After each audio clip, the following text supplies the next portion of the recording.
এ কাকা দাঁড়া দাঁড়া, এ কাকা তোমার বাড়িতে নাকি ইডি সিবিআই এসেছিল? ইডি সিবিআই এসছে, তোরা খবর পেয়ে গিয়েছিস। আমি যখন দিনের পর দিন না খেয়ে থাকতাম, কোন খোঁজ নিয়েছিস? হ্যাঁ সেটাও ঠিক, কেন তোমার কি খোঁজ নেওয়া হয়নি? না, কেউ নেয়নি। আবার শোন, আমি শিক্ষিত, একটা চাকরির জন্য ওয়েস্ট বেঙ্গল যত কোম্পানি আছে সব জায়গায় ইন্টারভিউ দিয়েছে, একটা চাকরি দেয়নি। লোনের জন্য প্রতি ব্যাংকে গিয়েছি, কেউ লোন দেয়নি। তারপর আমি কি করলাম, হীনমন্যতায় ভুগে ভুগে ভুগে নিজের জীবনকে শেষ করে দেবো ভাবলাম।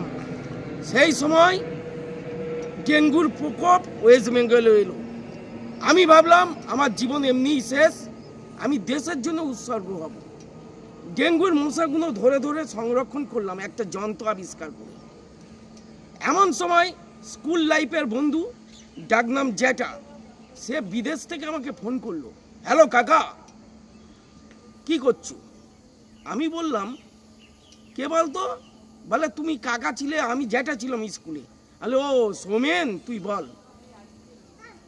বলছে কি করছো? আমি বলি কোনো কাজ নেই, ওয়েস্ট বেঙ্গলে ডেঙ্গুর প্রকোপ বেড়েছে, তাই মশা ধরে সংরক্ষণ করছি।